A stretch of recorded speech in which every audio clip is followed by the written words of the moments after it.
سڵاو ڕێز بەڕێزان چۆنن؟ هیوادارم باش بن. ئەمدە قسە و باز دەکەین لەسەر تاوانە قێزەوەنە سکسی و لە ناوبردنەکانی پارتی وێچێتی سەرچاوی ئێمە هەڵڕێیان ئێستا دەست پێ دەکەین.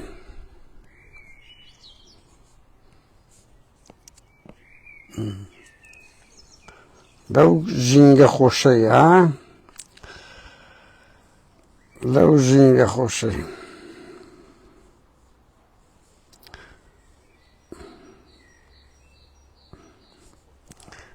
بەخێر بێ ناوڕێیان هەوڵ دەدەین هەندێک تاوان دۆکومنت بکەین. دۆکومنت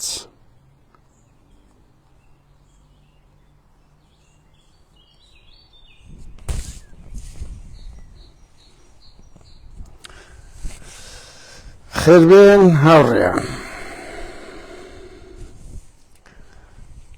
ڕەوشی مەسرور لە ئێستا خراپە، بە تایبەتی ئێران لەگەری توندە کۆن ئەمریکاشانی هەر پارتی بە ئام وەزعی خراپە. مەسروریش ئەو ڕەفتارانەوەی کردیە بەشەشی گەورەی کۆن ئەمریکاش لەگەری تون بوو، ئێستا ئەویش لەی توندە. بەهەرحاڵ هاوڕێیان ئێستا هەندێک بڵاو دەکەینەوە و باز دەکەین، هەم بۆ دۆکومنتکردنە هەم بۆ دەمامک هەڵماڵینی مەچاوم بە پارتی دەکەوێت ئەوەندە خۆی وەک هێزەکی نمایشکەری و داکۆچی لە مافی مرۆڤ بێت. هێڵنجم بە میدیاکەی دێ، هێڵنجم بەو ڕۆژنامە نووس و کۆیلانەیان دێت کە لەسەر تەلەڤیزیۆنی وا خۆیان وێنا دەکەن کە نەمە زۆر لە خەمی مافی مرۆڤن. کورە حزبەکە چنما نایکە، یعنی ئیشی مەش ئەوەیە هاوڕێیان دەمامچیان هەڵماڵی بواریان نەدەین ئەو چاوەشەگاریانە بکەن. دیارە شتێکی زۆر باشە بڕوا بکەن بەسەرێک 2.6 کورە 2.8 نییە گەنا 2.8 بڕوا بکەن بە ئاوا یەکتر ڕسوا بکەن بە ئاوا ئەوەی ئێمە دەمانگوت هەموویان وا بە خۆیان دەڵێن ئابڕوو یەک ببن هەرچی یەک بکەن. یعنی ئەمە کۆن دەمانگوت زۆر کەسە بوو بەڕوانیان دەکرد ئەوەت پارتی لە میدیای پارتی چ دەگوترێت لە میدیایشتیش چ دەگوترێت تەواوە هەردوو لاش ڕاست دەکەن ها کەسیان درۆ ناکەن. بڕوا بکەن لە هیچ شتێک پارتیۆشتی درۆیان ڕاستیان نەکرد بێ لەوەی ڕاست هەردوو لە ئەو شتانەی لەسەیەک لەسەر دزی لەسەر گەندەڵی لەسەر تاوانی سکسی 100% تەواوە مۆریان لۆ لێدن کاکە سوندیان لۆ دەخۆم ئەمن لە دادگا سوندیان لۆ دەخۆم ئەو چی ڕۆگانەی باز دەکرێت ئەو خەڵکانی دێنە سەر شاشە قسەی ڕاست دەکەن براکەم قسەی ڕاست دەکەن تەواوە. بەڵام ئیشی مەش ئەوەیە هاوڕێیان بواریان نەدەین ئەو درۆزنانە بێن وەکو ئەمنستی خۆیان نمایشکن. ئەمنستی کورە زۆر شەرمە بەجددیمە زۆر شەرمە. ئیشی دەنگە ئازادەکان ئەوەیە کە بوار نەدەن پارتی وێچێتی بێن ئەوە قۆزناڕێن. ئێستا دەست پێ دەکەین مشکلێک نییە. ئەرێ ئەوە نوکتەچی قایم و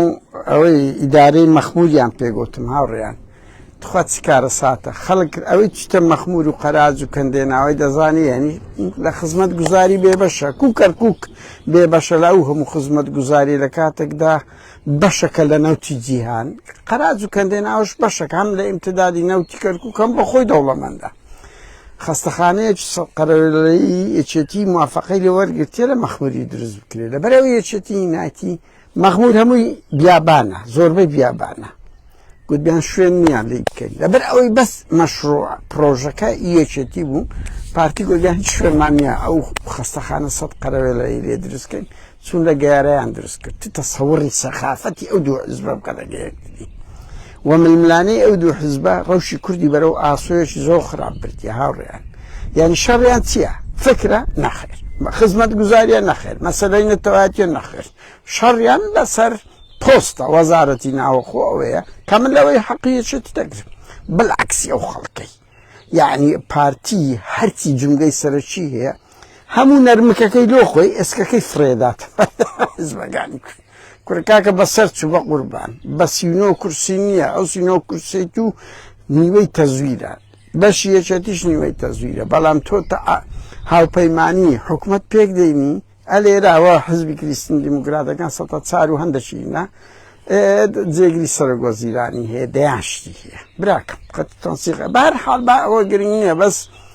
وەزعی کورد خراپە ترامپ و تۆم باراک ئیش دژی کورد دەکەن کاچ خۆم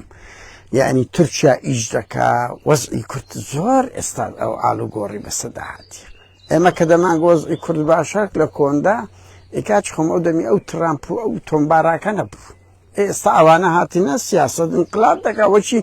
سایکس بیکۆ وەکو سیڤەر و لۆزان ئاوایە خەڵکێک دەری ئەدووەت گوت وەک ئەوەی هاتی قورئانە دەستکاری ناکرێت کە 100,000 وتومانە کاچ خۆم ئەو شتانە دەستکاری دەکرێت بەهەرحاڵ ئاڕیان با بێنە سەر ئەو تاوان و قێزەوەنیانەی پارتی وێچێتی من ئاڕیان با بسمیلا لە پارتی بکەین بە دەردی ئەوەی گوتنی بڕوا بکەن یەکەم لە دوای ڕاپەڕینەوە بەپەلا هەندێک شت دەڵێم هەم بۆ دوکۆمنتکردنمە بەشەکەم لەوانە باس کردیە هەمیش ئەوەی دەموچاوی سواقی پارتی وێچێتی بدەین ئەو مزایداتانە چێ باز دەکەن لەسەر معافی مرۆڤ و ئازادی بیر و وەکو گوتم لە بۆ ئێمە زۆر باشە بە ئاوا هەچیەک بکەن با کو ئەو قسانەی ئێمە دەمان کرد ئێستا پارتی وێچێتی بە یەکتر دەڵێن حەقسەکانی ئێمەیە دان بە قسەکانی ئێمە دادنن کە تاوانەچیان بەرامبەر یەک لە پێشێری مافی مرۆڤ کرد ئێستاوان دەیکەن ئەو زۆر باشە بەسەر کەسە لای خۆی ئەوە دەکا لای خۆی بەعز ناکە لایەکەیت کەی باز دەکە هاوڕێیان من ئەو ڕووداوانەتان و باز دەکەم بەرپرسم لە بەرامبەریان و هەموو گەواهی دەرهەیە و بەشەچیان ناو دەدەم بەس هەندێ ناو نادەم لەبەر ئەخلاقیەن کەکەم ناتوانم بەخناوی خەڵکێک بدەم دەسرێژی سکسی کرایتە سەر کابرایە ئەنی هەیە تا مردیە خەموو دایگرتیە ماڵ و مناڵی هەیە بووە مقەدەری ئەو خاڵە بگرن بەڕێزان 92 ئێمە خۆپیشاندانێکمان لە هەولێرە کرد زۆر کەس ئاگادارە 92 یەکەم خۆپیشاندان بوو 22 هەشت بوو دێژی کۆمەڵکوژی شەرناخ بە 12 کەس گیرە لەو دە 12 کەسە ئەو پەڕی ئەشکەنجەدان کرا ئەو پەڕی ئەشکەنجەدان قورشی شێرە و ئەمیت سمکۆ یەکێتی پێکەوە بوون حتا خاڵ عەزیز ئاقراوی کۆچ کردو بە قورشی شێرە گوت بوو بڕۆ گولە بارانیان گوتی گولە بارانی چیان دەکەی ئەخرەوە مەسئولەتی تاریخی گوتوی ئەمدا مەبەرێ قورشی شێرە مای تا لە ژیانەوە 2,000 باسکەم هەڕیان تا ماون بە ئەوە ئەو دەمی لووتیان لە ئاسمان بوو خۆیان پێ بەس ئەوە دەستە ناو مێژوو دوو شەهید و کۆمەڵێک بریندار درە بدە 12 کەسیش گیرە ژنێک گیرە ژنێک ناوی لەیلە بوو کوردی ڕۆژئاوا بوو کوردی ڕۆژئاوا بوو مناڵێکی 4 ساڵی ناوی کوردستان بوو شەهید بوو تا ئەن لە خەستەخانەی ئەوەکەیان لەسەر هەڵگرت بڕوا بکە ئاوا کە گولە کرا ئاوا خۆیدا بۆ بەرە 2 گولە بێرە و بێرەی کەچ بەو مەعبەینەی ئەلەو مەعبەینیان تەعزیب دەدا لە مەعبەینی هەردووشی بێخ ئەخلاقانەی ئاسایشی 92 دەستی ئەوەندەی لێ هات بوو ئەوەندە دوای 4 مانجی کە بەر بوو هاتە ماڵی ئێمە دەستی ئەوەندە هەڵ ئاوسا بوو یعنی دەستی ئەوە بوو تەعزیبی مەعبەینی گولەکانیان دەدا ناوی لەیلە بوو نەژبیل شەهید بوو شەهید مناڵێکی 4 ساڵ کوردستان شەهید بوو بردوویانە خەستەخانە ئەوە دکتۆر پشتیوان مایە بەو پشتیوان عەبدوڵایەتیستە گوتی هەر دەمرد گوتی ڕاست بەرپرسە چێتی هات کەمولەکەی لەسەر ئەوەی هەناسەدانەکەی هەرگرت بەهەرحاڵ لەوێ دەستدرێژی سکسی کرا بەسەر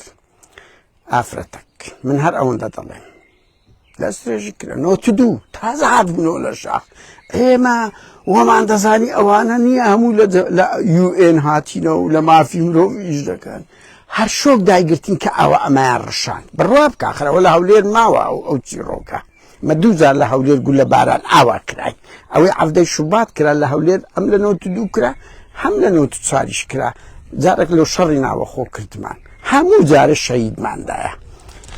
گرنگ دەستدرێژیەوە بوو خزمێکمان لەوێ بوو برایەکم گیرا لەسەر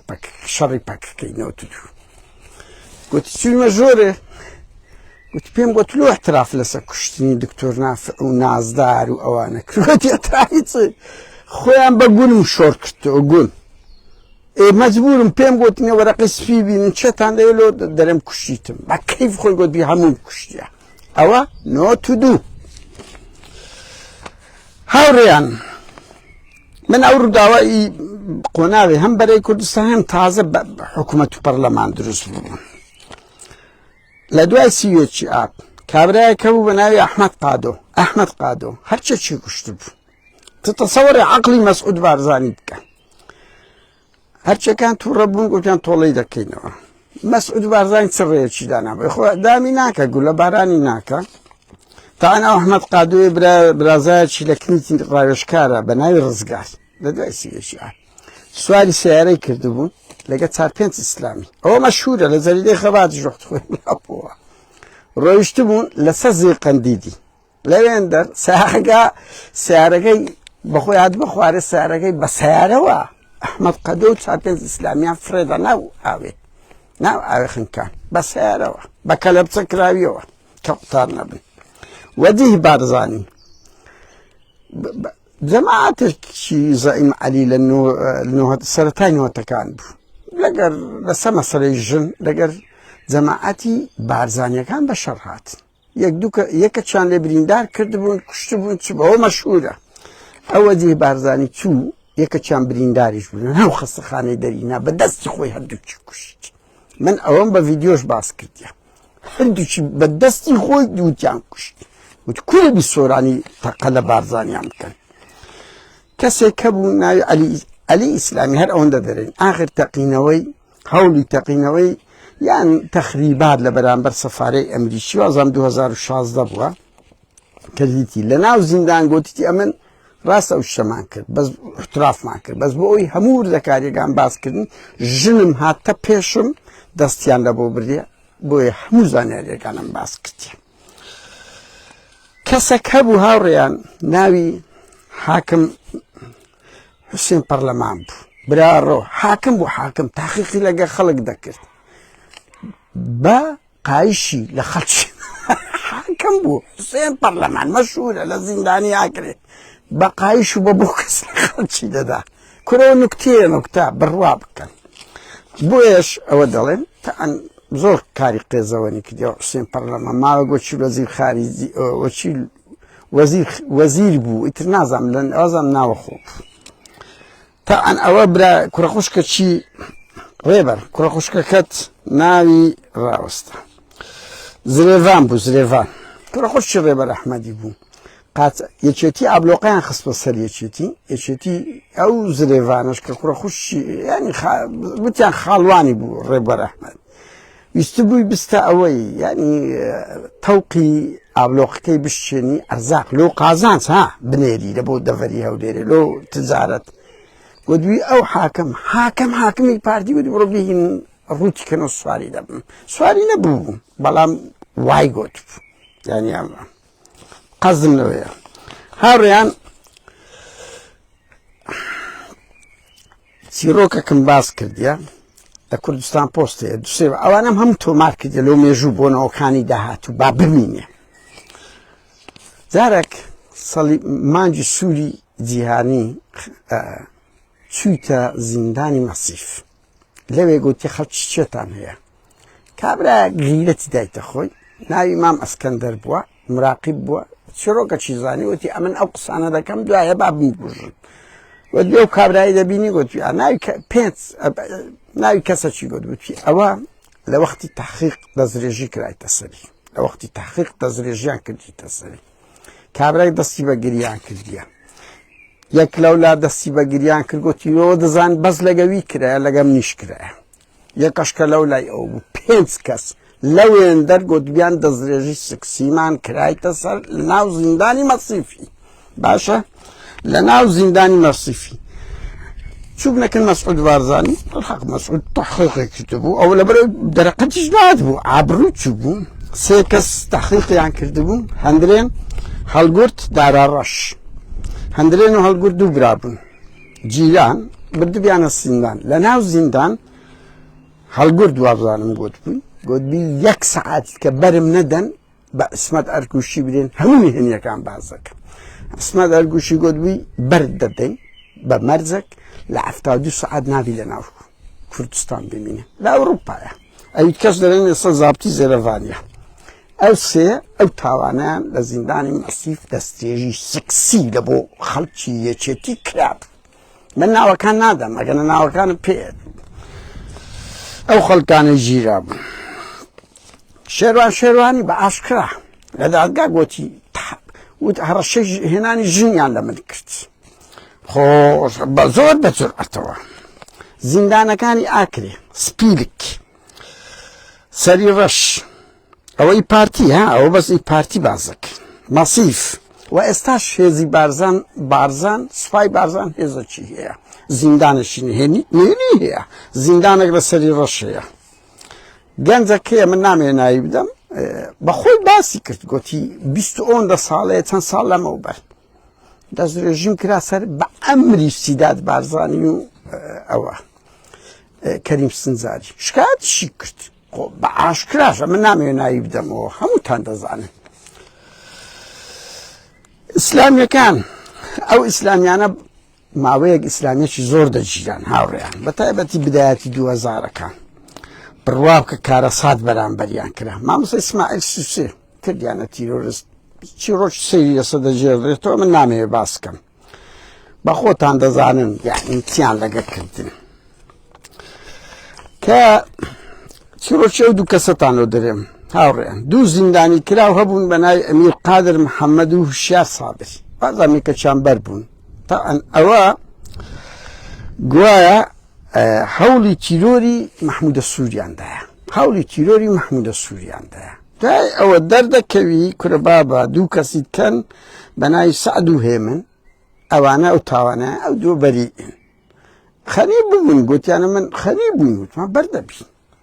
ئەو دویان ئەدامیش کرد گول لە بارانیش کرد سەعد و هێمن ئەوانەی کە هەوڵی کوشتنی مەحموودە سووریاندا ئەو مەشهورە لە 2008 لە سیویەکی سێ لە هەولێر لە سێدارە دران لە 2008 سەعد و هێمن هاوڵی کوشتنی مەحموودە سووری خەریب بووین گوتمان ئەوەی ئەسمەد ئەرگوشی ئەوە احتراف کراوە ئەدامتان کرد ئەمە بەردەنێتی بڕۆ لە ژۆرێ ببینێن لە یەکی شوبات ئەمە 100 کادیرمان لەگە یەکێتی کوژیان گۆ لە ژۆرێ بن بڕوا بکە تا 5-6 ساڵ لەمەوبەر ئەمن لە خەت بووم لە گەریان فەقیرانە بەرنەدەدران بەریش بوو 20 ساڵە لە ژۆرێ بوو باشە 20 ساڵە لە ژۆرێ بوون. زیندانش تری تیا دەرێ ناوی عوسمان سەلامە لە شەڕی ناوەخۆ لە ساڵی 96ەوە لەسەر یەکێتی چیدایە زەیش بێ ئەخلاقی یەکێتی وێ هەر خەمی لێ ناخوا تا ئێستا ئازاد نەکرا لەبەرەوەی هەر مەلەفیشی نییە باشە. وەلید یونس کابراایکی ئیسلامی تونندڕەوە ئەو وەلیدە 10 ساڵ لە ژۆرێ بوو بەبێ مەحکەمە وەختە کاوڵاتی کردیە ماشێت ئەو هەموو لە بیریانە چون بە ئەمنستیم گوت ئەو دەمی لەگەر ئەمن بینم زۆر خۆش بوو وانیوە احتیباری کادرێکی دیاری ئەمنستیان لە بۆ من دەکرد وتم سعید بوومە دوو ئەو کەیسە هەیە گوتی ئەو خەتەرە 10 ساڵ حکم نەکرایە نەدرای دەدادگا کردیانە کەمپینی جیانی 5 ساڵ حکم بوو دەیەکیان لە نەکرد 5ەکەشی بردە سەرێ بەریان نەدا دوای ساڵێکی جارش کە سعید بوومە دوعا مەسئولی شەرق ئەوسەتیان بوو گوتیەمەیان ئەو دەمی زۆر ئەو شتانە لێ دەژێت چوومە بە کەریم سنجاریم گوتی کاکە بەری بدەن 10 لەو لای 5 لەو لای 15 ساڵە شتێ پەڕێ لە زیاتر 16 بەری نادەین دنیا خراپی بڕوا بکە من خەوانە خەڵکی ئیسلامی توندڕەویش بوونە بەڵام کاکە قانونە کو دەگرێ ئەشکەنجە بدرێت کارەسات ئەو زیندانیانە ماوەیەک ئەم لەگە زیندانەکان بوو دەیگوت لە ئاسایش تەلەفۆن لە حاکم ئیسماعیل دەکرا حاکمەکە بوو چەند ساڵی حکوم بکەم دەیگوت قەزیەکە دەگوت لۆی دەخینەوە بەبێ ئەمە بچین بە تەلەفۆن سجن مؤبەدی کە 20 ساڵی بکە بە تەلەفۆن تا ئەنهەر ئەو حاکم ئیسماعیلە بوو کەمال سەید قادری لەسەر 2 پۆستی 30 ساڵ حکم کرد 30 ساڵ حکم کرد لە ناوبردنی ئەو هەموو کۆمەڵکوژیەی سوورچەکان دیتان سیرۆکەچی مەساد بوو کۆمەڵکوژی برادرانی قەندیل لە هەولێر پاکەکە لە هەولێر 70 کەس کادیر زیاتر بوو کۆمەڵکوژی کادیرانی مەسیف يعني لنا بردين مالي أسعد شيتنا مامي أو هنري تانا أو هنري نكتك تانو بلهم يعني بوجي لا سيك هذه لا شي خلشي برديا عربة قلت يمناهم هنر بارزانيا برواب كان أما زاني خوي شروكي يتر أمن هنر باز هونش بقر ديان دايتين أزم سو والله بارينا دا يترشكات يعني كدي آخر زار مديري شرطية شيء بيقول يا هنر ديم دات جرم هنر دات تصير مشروع شيء أوي شقي سكني دكاتة هرا وهريا الظلم لملة ده كان تصوير إيش دقول يعني كدي أنقول ملة تانخرو تاندو تعرف الرجال اللي دابو نسبي بموقفي وطني بفروشته ما شو قلت يعني قزم او ابن مالي اسعد الشتنيان باتي لناوبرت مالي سواراغي شيرواني برزان سياسة سي كاديري حزبو خلشي اكا اوا نيتيفان بارزاني فاضل ميراني لبادينان لناويان بردينا بوحشي قريتين شد ديان جنيان كشت بطومتي اوي بشرفن همو جنو اوانا بون سكسيانا قدا كردن دو ادعان كشتنا و بشرفن مشهورة او دوسيانا همو تو ماركرا ديان تاواني كيان كدي باتي اسلبو من دي باسي لالازار و باسي او دكا كورا بابتو ميجوش قطراني پرلا تاوانتيا بين سريو چتين اجتماعي كردستان هاوريان طبعا اوانا لفترة مسعود ونيتير او نيتير برادرك براس او تشيروكش باب جارنوا وتي زندان بون لسلو فتشدعاتي نخواري شوي بارتي هجومي كردبو لكبش عمد آغا زرر شي زوريا وتي نيتير لسو اويبو تمشاي وتما لبالبلوريا ما ينبرد تي اماني هنا خواري تصادريان بيدادا او حماية كان كتصادريان بيدادا ابو شاد بيانا قلت كتاو بيمان قلوات كرد قلت كاكاو ما وقلم بروز بشكي اوام ان زنداني جلالي برد سار پینس كسبون نيتير ديتي قلت اواتسنا قلت من او جلالي نوتي قل بارانياك بروابك قلت بويا وجداني قبولم نكر قلت بتان شارمو باشترا قلت لشر كبش عمد آغا دورابون بناو زنداني كت اوانا همو شاهد هي باشا همو شاهد هي لأورد اوانا من اوانا تومار دكم وناوكانش تومار دكم بس لو آينده نك استا بلان بنا وكاني ده هاتو بزان كريم سنزاري و مسرور بارزاني و نيتيروان بارزاني و فاضل ميراني و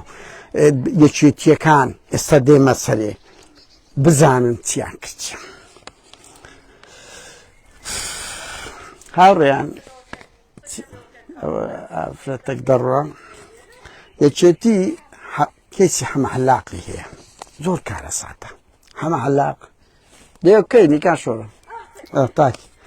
يچيتي كيسي حما حلاق كارساتك كرا اقول لنا اورد اوانا نرجان اماليجان شايد حما حلاق واخوي دوازده كسبو شو لسيتري او الشيخ زعفر ومحمود سنقاي وانا قلت يعني واد اوا قلت يعني برديان حتى دوازده لبراك خميان كومل كشكشتني شوتي كترمكاني عندنا وحما حلاق ستا بستا بتعذيبي وتيشتيو على راسه حما حلاق عنده حلاق كتفو بس كاقا غو سطر رقاها او طالباني بالريالي دابو بوقوت انزان تاوان شوا بي طالباني ناقلي ترميان بو مرزدا وتازيلو داناندري لكوي مقري بارتيكاريان طالان كت او يشتيا يعني حتى بيكري اي شغل اوج نقارمانيان تيكتا او يشتيا علي بوسكاني تيرور كرا بكر علي تيرور كرا او انا هم يشتي كردي ها وزقلو يشيد فرهاد فرز مثلا ملاك ركارو نامو وانا كرديان ما مستأميني زتياران هبو هاوريان ما مستأميني زتياران درگوتیان والله هندشان هن لگه پارتی تنسیقیان هیا چوک شهیدیان کرد وکو چون پیشمرگاه شهید دبو جاش لدو خود ترمی راج شعاوه ترمی ما مستعنینی جتیارانیان راج لدو خویان ببرسن او خلچی اویا شهید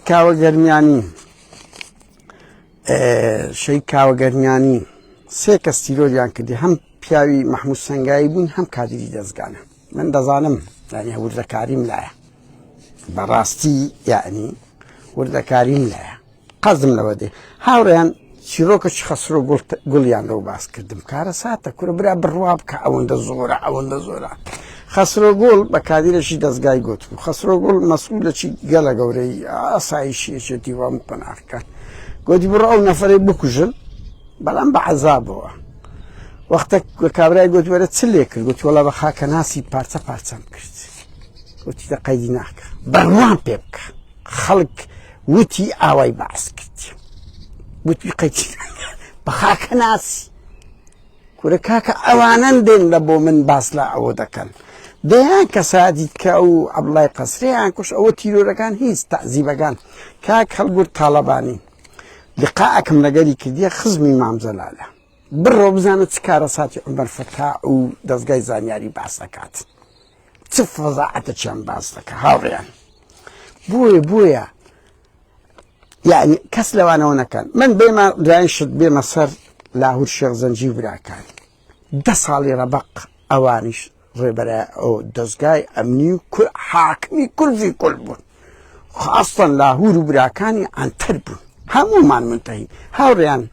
من بۆ خۆم لەوەتی لالەزار زۆر دیفاعم لە لاهور کرد لە لالەزار کەسیشتان مزایدە لەسە من مەکەن من 2000 یەکێتی ئەو گەیشتە ئێرە لە من لەبەر هەندێکشت نەبی لێم دەدەن لەو ئەوروپایی لەسەر لالەزار لەسەر ئەوەی ڕۆژەش لەسەر ئەمن نەبوو مایەسە لاهور شێخ زەنجی لە ناو قەبر بوو لەوەشم لە باوە نییە ینی بەس پێم جەریمەکی گەورە بوو ئەگەنا پاڤل و قوبات دایان نابوو بیکوژ ژەهر خواردی بکەن و خوشکەکەشی تیزابی پێکەن ئەوە قیمەی بێ ئەخلاقیە پاڤل و قوبات یعنی ئەوم لەوە منەت نییە و ئێستاش ئاگادارم ها پاڤل و قوبات ئەزانم پاڤل گوتیتی بەس بزان چێ و خەبەرەی دایتە قادر نادری بە تیزاب دەیسوتێنم بە تیزاب دەیسوتێنم خەتەکەم ئەم لێ فەشەل پێهینانەوە بۆیە کەس مزایدەن لەسە من نەکات ئەمە لە لالەزار ئەو پەڕی کەس بەقەد من ئەو قەزیەی گەورە نەکرد لەگەر ئەوەی جەماعەتی لاهوری نمونەی بێسیفەتین نمونەی بێسیفەتین بەس ئەم لە بوانم نەکردی لە مەبدەئی مافی مرۆڤم کردیە وەوەکو گوتشم بەڵام لاهور و براکانی نمونەی جەلات بوون لە سەردەمی خۆیان هاوڕێیان ئەو کورە برا ڕۆ ئامانز بابان و ژنەکەی و منداڵەشی 2 ساڵی پۆڵات کوشت لەوەی تاوانتر چه هەیە دەیان چیرۆک دەیان ئەوە من یەک چیرۆکی کۆتایی ئەوانە دەرجێڕمەوە چیە تووڕە دەبی تووڕە نابی ئەوە زەو خۆتی ئەوە تەریخە هەڵە نەبن پۆڵاتەوەی کردیە ئافرەتێک ئاکتیڤیست باوا بڵێن ئاکتیڤیست بووە بردیتی دەستدرێژی سکسی کردە سەری ئەوە تۆمار کرایە ها ئەوە تۆمار کرایە لە سکاڵاشی لەسەر تۆمار کرایە دەستدرێژی سکسی بەل لەو دەستدرێژی سکسی دەگە بکرێتن لەگە برایەکی بن 15 ساڵە لەگە ویشیان کردیە بۆیە یعنی نییە پارتیە یەکێتیە لاهورە براکانی دێن لە بۆ من باسی مافی مرۆڤ و زوڵم دەکەن ڕاست دەکەن بەڵام ئەدی بە خۆتان چتان کردیە لەو 15 لەو 35 ساڵەی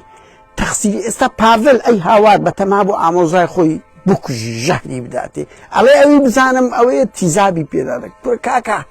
پاڤل ئەدولۆ لە ئەوروپای ناوێری تیزاب بە خەڵک داکەی کورە شەرم نەخۆت بکە لە ئەوروپای گەورە بووی بەخۆ بە قوبادی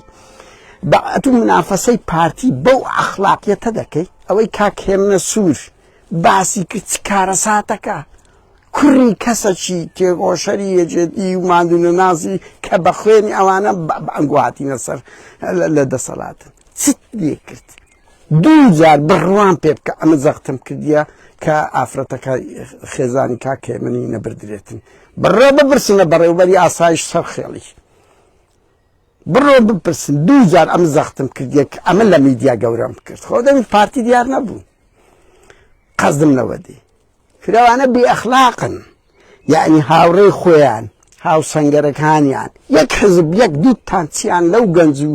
ئەوانە کرد تەعزیبە چیاندان لەسەر بەر ڕۆژێ پاڤل و نەبی و بدین لە ئەوروپای بوون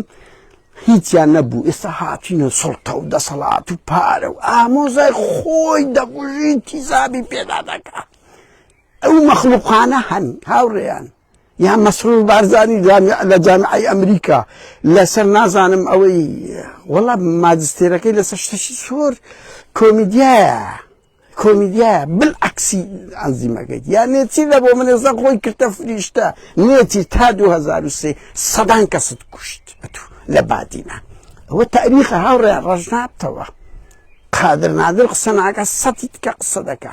تۆمار بکەن ئەو تاریخە بۆنەوەکانی داهاتوو بمینێ کە ئەو بنە ماڵانە وەکو سەدام چۆن کچ و کوڕی کوردیان دەست درێژی کردە سەر تعزیبیاندا هەرچی لە دەستیان هات کرد بەدەر لەوەی خیانەتی نەتەوەی تاڵانی ملیارەها دۆلاری خەڵکیان دەزی منداڵەکانی خۆیان کولفی کرد ئەوجە لە ناو زین بڕوان پێ بکەن هاوڕێیان بە مەبدەئم دوو کەسی تکاش تەلەفۆنی لە بۆ من کردیە دەگیریان دایانگۆ دەزرێژیمان کردای سەر گوتمەر کاکە دەنگتان دەگۆڕن وتی تو یعنی نییە ئەو خەڵکی لە زیندان دێتە دەرەوە لێگەرێکە دەرێت تو چ دەرەی ئەتو زیندانت نەدیتیە ئەمە کو دەتوانین بین ئەو قسانە بکەین کارەسات لە ناو ئەو دەسەڵاتە هەیە بۆیە نەفرەتیان لێ بکەن بڕوا بکەن ئەوەی پارتی وێژێتیبی لەگەڵ هەموو ئەو قوربانی ئەوەی دیفاع لەو دوو سیستەمە بکە لەو بەرپرسە جەلادانە بکە کە هەموو غرور دەیانگری تا ئەنەجا حەقیرەتیان هەر لە کوردستانەیە کە دێنە ئەوروپا کون نمایە خۆیان تێنەکەن ئەو پاڤڵ و قوبادە ئەو مەسرود بارزانی و نێچیروان بارزانیە بڕوا بکە ناوێرن لەگەڵ ئەوەی وەزعی ڕەوەندی کوردە ئەوروپا زۆر لاوازە بەس لەو کوردستان چ جەلا دەکەن دەستیان لە بۆ سکس برد کە بەحسیەکان زۆر ئەوەندەیان نەبرد بەرحاڵ هاوڕێیان ئەوە تاریخە من دەیڵێم درۆزنیش نابم چاوم سەوز ببینی و کەسک زەرد نەبینی چاوم پاڤل ببینی و لاهور نەبینی چاوم مەسرور ببینی و نێچیر ئێستا لێمان بوویتە خۆی کردە فریشتە ئەوە تاریخە یان فازڵ میرانی بێ دوو ئاەتی قورئان بخوێنیت تاریخە لەسەر خۆتان و نەوەکانتان تو ئاوا گەورە دەکەین و تۆمار بووە و دەیان کەسکە بەمنی گوتیە تۆمارمان کردی ئەوەز ئێستا ناوێری تۆمار بکەن ئەو تاریخە ڕەشەی پڕ لە تاوانی ئەو جۆت بنە ماڵە کاتێکی خۆش سوپاس لەو وەختەی لەگە منتان بردەسەر